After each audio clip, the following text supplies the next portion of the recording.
नमस्कार दोस्तों, मेरा नाम विकास पुनिया है और मैंने RBI grade B 2022 exam clear किया है और बहुत ही जल्दी मैं आरबीआई में एज ए मैनेजर जॉइन करने वाला हूँ। दोस्तों, सबसे पहले तो मैं भगवान का और अपने माता-पिता का, अपनी बड़ी बहन का और अपनी वाइफ़ का और जो भी मेरी एक्सटेंडेड फैमिली है सभी का तहे दिल से धन्यवाद करना चाहता हूँ, क्योंकि उनके मोटिवेशन और उनकी सपोर्ट के बिना, उनके अथक प्रयासों के बिना ये बिल्कुल भी संभव नहीं था। दोस्तों, जहाँ तक मेरे बैकग्राउंड की बात है, तो मैं हिसार डिस्ट्रिक्ट हरियाणा एक बहुत छोटे से गाँव बयानाखेड़ा से आता हूँ। लगभग मैंने अपने गाँव में ही अपनी स्कूलिंग की, आस-पास के गाँव में भी की और उसके बाद मेरा सिलेक्शन एनआईटी कुरुक्षेत्र में हो गया, जहाँ से मैंने मैकेनिकल इंजीनियरिंग 2017 में पास की। दोस्तों, उसके बाद मेरी कैंपस प्लेसमेंट हो गई और मैं एक मल्टीनेशनल कंपनी में एज़ एन इंजीनियर मैंने लगभग 3 साल काम किया। उसके उपरांत मेरा सिलेक्शन हो गया एक पीएसयू में, नेशनल फर्टिलाइजर्स लिमिटेड करके है, वहाँ पे मैं अभी एज़ एन ऑफिसर काम कर रहा हूँ। इसके साथ-साथ जॉब के साथ-साथ ही मैंने अपनी तैयारी स्टार्ट की और अभी 2022 में पहले ही प्रयास में मेरा सिलेक्शन आरबीआई ग्रेड बी में हुआ है। दोस्तों, मैं आपको बता देना चाहता हूँ कि मेरा सिलेक्शन पहले प्रयास में बिना किसी कोचिंग के हुआ है और आप लोग भी अपनी जॉब के साथ और बिना किसी कोचिंग के ऐसा कर सकते हैं। तो आज हम बात करेंगे कि कैसे इस एग्ज़ाम को हम क्लियर कर सकते हैं और इस एग्ज़ाम के बारे में भी जानेंगे कि इसमें कौन-कौन सी स्टेजेज़ होती हैं। तो सबसे पहले तो मैं ये आपको बता दूं कि इस एग्ज़ाम की प्रिपरेशन में लगभग 9 महीने से लेके 1 वर्ष तक का समय आपको लग सकता है, स्पेशली जब आप किसी कोचिंग की सहायता ना ले रहे हो तो। इस एग्ज़ाम में सबसे पहला पड़ाव जो होता है उसको हम प्रीलिम्स बोलते हैं, दूसरा स्टेज जो है उसको मेंस बोलते हैं और लास्ट में सबसे वो होता है इंटरव्यू। तो प्रीलिम्स स्टेज जो है वो क्वालिफाइंग नेचर का है, यानी कि फाइनल सिलेक्शन में आपके मार्क्स काउंट नहीं होते हैं, सिर्फ आपको इसको क्वालिफाई करना होता है। दोस्तों, प्रीलिम्स में जो एग्ज़ाम है उसके 4 पेपर होते हैं। एक ही पेपर में 4 सेक्शंस होते हैं।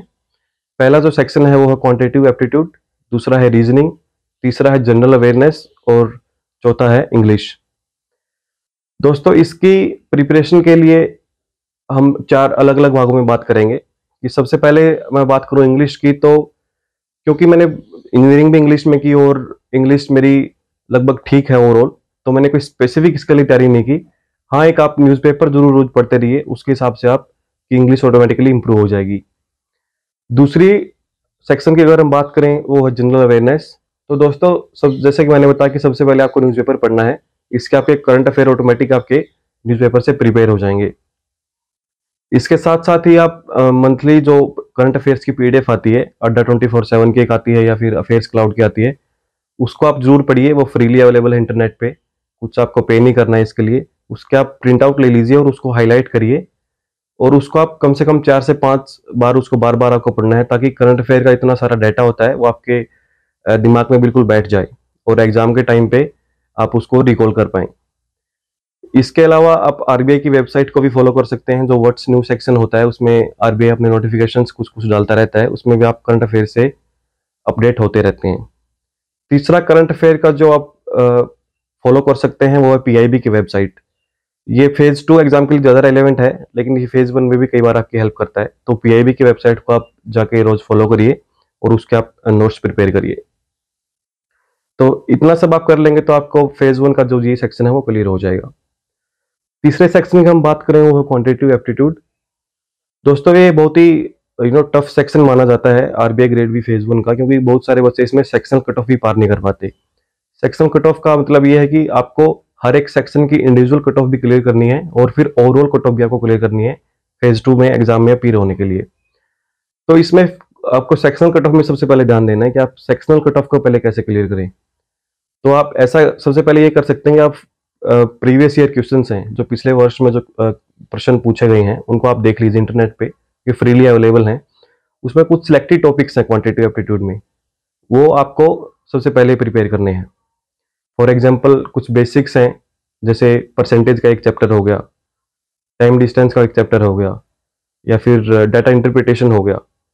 तो इन सब में आपको देख लेना है कि आप का अभी तैयारी का लेवल कितना है और आप इसमें कितना इम्प्रूव कर सकते हैं। आप एक मॉक टेस्ट देख लीजिए, इससे आपको आइडिया हो जाएगा। उसके बाद इन सारे टॉपिक्स में से आपको ये देखना है कि आपको टॉपिक छोड़ना कौन सा है। करने के बाद हम बात में करेंगे, अगर आपको सेक्शनल कट ऑफ क्लियर करनी है तो सबसे पहले आप इस पे ध्यान दीजिए कि आप छोड़ कौन सा देंगे इसमें जब आप पेपर अटेम्प्ट करेंगे, क्योंकि आपके पास टाइम बहुत ही लिमिटेड है, आपको फास्ट कैलकुलेशंस वगैरह सब पूरा स्पीड से करना है। तो इतने सब टॉपिक्स में से आप ये देखिए आपको छोड़ना कौन सा है और करना कौन सा है। ये सब होगा आपकी प्रैक्टिस से ही, आप प्रैक्टिस करेंगे तभी ये संभव हो पाएगा। तो फोर्थ सेक्शन है वो है रीजनिंग का। रीजनिंग में भी आप जब पुराने प्रश्न देखेंगे तो इसमें कई सारे टॉपिक्स हैं। फॉर एग्जांपल सिलोजिज्म है, सीरीज है, या फिर पजल्स हैं, डायरेक्शन सेंस टेस्ट वाले क्वेश्चंस कुछ आते हैं। तो इसके लिए भी कोई स्पेसिफिक बुक मैंने नहीं ली थी, मैंने इंटरनेट की ही सहायता ली। और इसमें भी आपको सेम करना है कि मॉक टेस्ट जब आप देंगे तो आपको पता लगेगा कि कौन सा टॉपिक आपको करना है और कौन सा नहीं करना है। प्रैक्टिस से ही हो पाएगा। दोनों सेक्शंस जो रीजनिंग और क्वांट है इसको आप बार बार प्रैक्टिस करिए। कुछ शॉर्ट फॉर्मूला नोट्स वगैरह कुछ अपनी प्रिपेयर कर लीजिए, अपने वीक एरियाज को आइडेंटिफाई करिए, और उन जो आपके क्वेश्चंस बार बार गलत हो रहे हैं उनको आप कहीं ना कहीं नोट करके रख लीजिए, और उससे आपको काफी हेल्प मिलेगी। तो रीजनिंग में भी कुछ लो हैंगिंग फ्रूट्स हैं, फॉर एग्जांपल सिलोजिज्म है या फिर न्यूक्लिटी है। ये क्वेश्चंस आप इजीली अटेम्प्ट कर सकते हो और इन क्वेश्चंस को आपको छोड़ना नहीं है। पजल वाला जो पार्ट है वो आप सबसे लास्ट में प्रिपेयर करिए, क्योंकि मैंने जब पेपर अटेम्प्ट करके देखे, मॉक टेस्ट जब दिए, तो मैंने पाया कि मैं पजल में ज़्यादा टाइम ले रहा हूँ, तो इसलिए मैं इनको सबसे लास्ट में अटेम्प्ट करूंगा। तो ऐसे ही आप जब एक बार प्रैक्टिस करेंगे तो अपनी स्ट्रेटेजी आप खुद बना सकते हो, आपको पता चल जाएगा कौन सा सेक्शन आपका वीक है और कौन सा स्ट्रॉन्ग है। तो उम्मीद है दोस्तों इतना सब आप कर लेंगे तो आपका प्रीलिम्स क्लियर हो जाएगा। इसके बाद जो सेकंड स्टेज आती है वो है मेंस की। आरबीआई ग्रेड बी मेंस में बेसिकली 3 एग्जाम होते हैं, एक ही दिन में तीनों आपको पेपर देने होते हैं। इसका 50% जो हिस्सा है वो ऑब्जेक्टिव क्वेश्चंस यानी कि मल्टीपल चॉइस क्वेश्चंस जो होते हैं, और इसमें नेगेटिव मार्किंग भी होती है। और 50% जो पार्ट है वो है डिस्क्रिप्टिव, यानी कि आपको लिखना पड़ेगा, लेकिन आपको इसमें लिखना नहीं है, इसमें आपको टाइप करना है। आपको कीबोर्ड की सहायता लेनी है और कंप्यूटर में टाइप करना है। तो सबसे पहली मेरी जो एक एडवाइस ये रहेगी कि आप अपनी टाइपिंग स्पीड को थोड़ा सा इंप्रूव कर लीजिए। इतना नहीं करना कि आप बिल्कुल टाइपिस्ट की तरह आपको करना है, लेकिन आप उसमें एक ऐसी स्टेज पे आ जाए जिसमें आप टाइप करने में सहज अपने आप को महसूस करने लगे। क्योंकि अगर आप ये सोच के जाएंगे कि मैं एग्जामिनेशन हॉल में डायरेक्ट जाके टाइप करूंगा तो ऐसा संभव नहीं हो पाएगा, क्योंकि एक दिन में लगातार आपको 3 पेपर टाइप करने हैं। हो सकता है आपको कुछ परेशानियां आए, आपकी उंगली दुखने लग जाए, या ऐसा कुछ एग्जामिनेशन हॉल में हो जाता है, और मैंने ऐसा बच्चों के साथ होते हुए देखा है।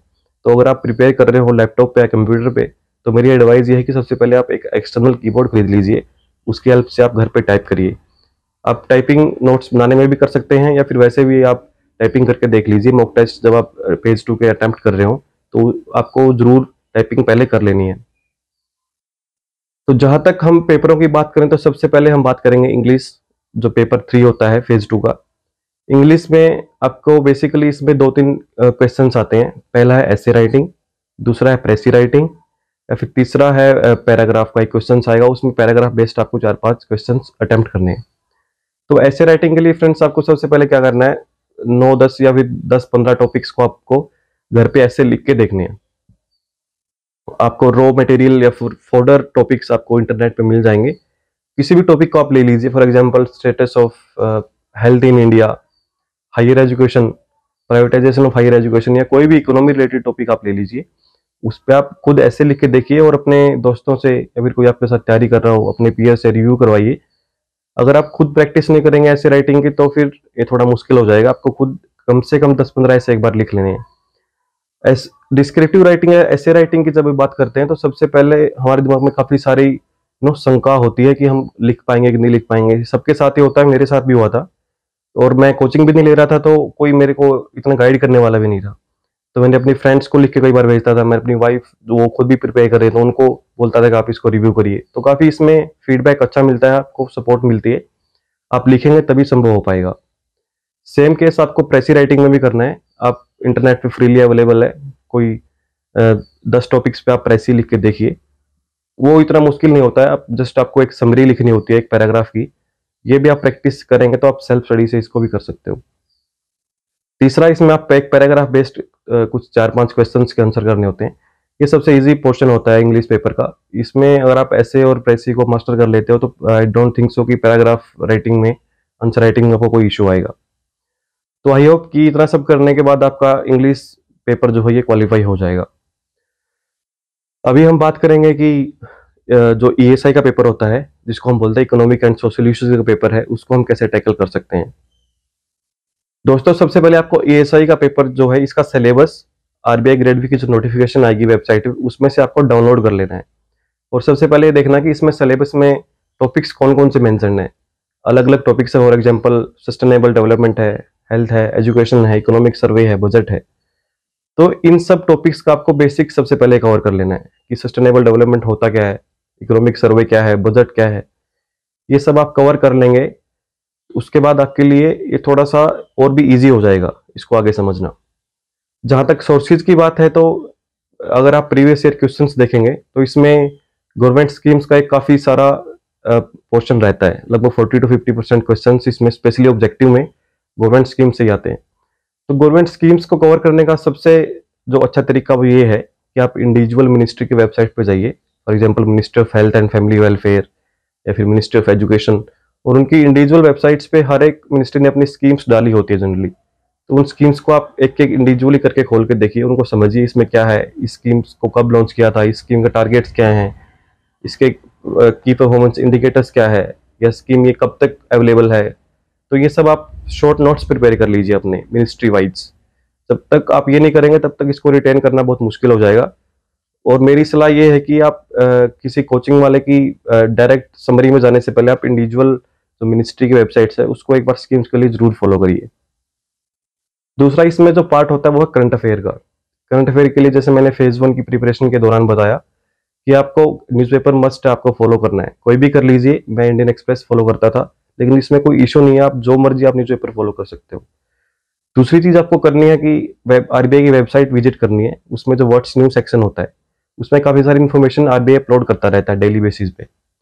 फॉर एग्जांपल अभी कुछ रूल्स रेगुलेशंस चेंज हुए हैं क्या, कुछ बैंक्स का कुछ कमेटी अभी फॉर्म की है क्या, कोऑपरेटिव बैंक्स में कुछ नए रेगुलेशंस आए हैं क्या, ये सब आपको अपने स्टैटिक पार्ट में अपडेट करते रहना है। जो थर्ड सोर्स मैंने बताया था वो है कि पीआईबी की वेबसाइट है, जो गवर्नमेंट की वेबसाइट है, उसको आप फॉलो करिए। उसमें काफी सारी इंपॉर्टेंट आपको इन्फॉर्मेशन मिलती रहती है। स्पेशली आप ई नाइन पे जब जाएंगे तो पीआईबी की वेबसाइट में मिनिस्ट्री का एक रिव्यू होता है।